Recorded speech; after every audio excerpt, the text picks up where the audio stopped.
Faktornya untuk menstimulasi otot menjadi lebih kuat ada 5 kondisi. Saya ulangi ya, ada 5 kondisi yang merangsang otot atau menstimulus otot menjadi lebih kuat. Apa saja itu? Nonton video sampai habis ya, agar dapat seluruh insight-nya. Ada 5 faktor penting atau kondisi otot yang akhirnya menstimulasi muscle growth.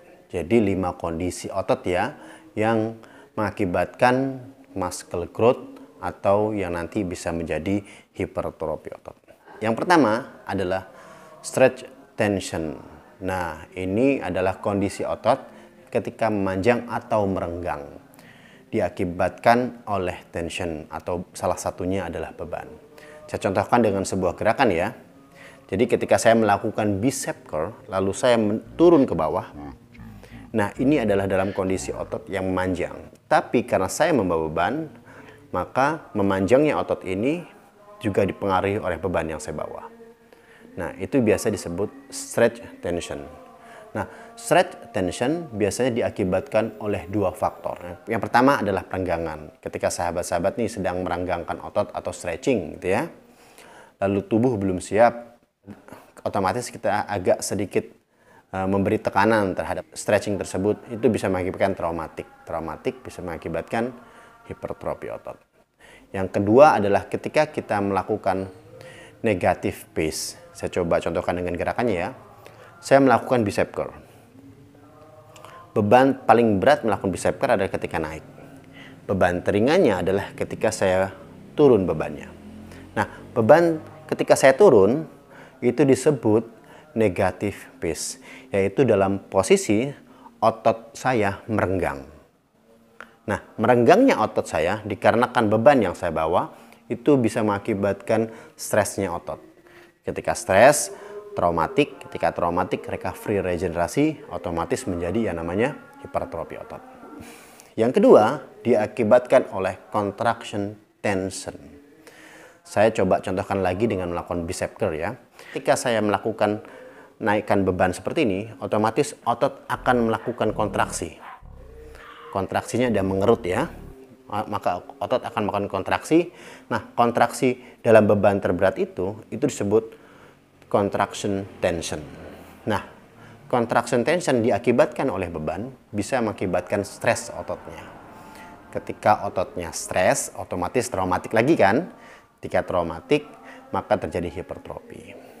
Yang ketiga adalah muscle burn. Jadi rasa terbakarnya otot. Nah, biasanya ini diakibatkan oleh batas endurance tubuh kita. Contohnya saya melakukan bicep curl lagi ya. Seperti ini dengan beban yang ringan.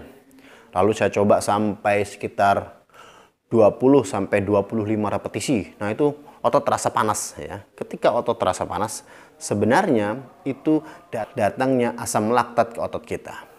Nah, datangnya asam laktat ke otot kita itu menimbulkan rasa panas tadi seperti terbakar.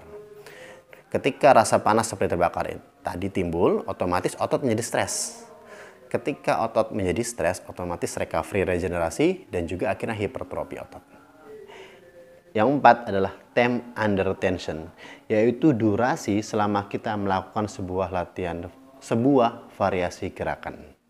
Saya contohkan, saya melakukan bicep curl tadi sama variasinya, lalu saya melakukan sekitar 10 repetisi, lalu memakan waktu sekitar 30 detik, maka time under tension-nya adalah 30 detik. Durasi saya melakukan variasi gerakan tersebut. Nah, selama 30 detik tadi, otot akan stres, akan tertekan dengan variasi gerakan saya. Apalagi ketika saya menambahkan beban di dalamnya ya. Nah, ketika otot tadi stres, otomatis traumatik. Yang kelima, muscle pump. Ini adalah timbulnya darah ke bagian otot tertentu ketika kita melakukan latihan pada otot tersebut. Saya contohkan bicep curl lagi. Ketika saya melakukan tadi 10 repetisi bicep curl, otomatis otot saya mengembang ya. Bahkan setelah saya taruh bebannya pun, otot saya terasa mengembang. Nah, mengembangnya otot itu adalah salah satunya kontraksi otot masih maksimal. Ketika kontraksi otot masih maksimal, maka peredaran darah dan darah di area biceps saya itu mengalir deras. Ini menandakan bahwa darah saya mengalirkan nutrisi dan oksigen banyak sekali ke area biceps saya. Karena biceps saya tadi sedang melakukan kontraksi maksimal. Nah, mengirimnya oksigen dan nutrisi ke area biceps saya itu bisa mengakibatkan hipertrofi otot. Karena tadi asupan terhadap nutrisi dan oksigen di bagian biceps saya maksimal terjadi.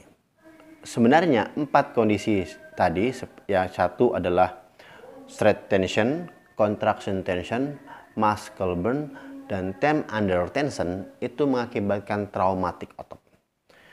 Ketika otot traumatik, otomatis otot akan merecovery regenerasi. Dan terjadinya hipertrofi. Jadi 4 tadi itu adalah menstimulus traumatik otot. Sedangkan yang kelima yaitu muscle pump itu tidak mengakibatkan traumatik, tapi membangun perbaikan terhadap traumatiknya. Jadi ketika kita traumatik lalu terjadi pengiriman oksigen dan nutrisi yang baik ke bagian otot yang sedang traumatik tadi, otomatis recovery regenerasi dapat mudah untuk dilakukan. Jadi kita latihan beban ya, menambah beban atau menambah panjang repetisi, menambah panjang set, menambah variasi gerakan, itu adalah menstimulus otot kita dalam kondisi yang 5 tadi. Nah, ketika kondisi yang 5 tadi terpenuhi, otomatis hipertrofi otot dapat dengan mudah terjadi. Dan pertanyaan untuk lebih lanjut, sahabat bisa tulis di kolom komentar. Jaga kesehatan selalu dan salam sehat.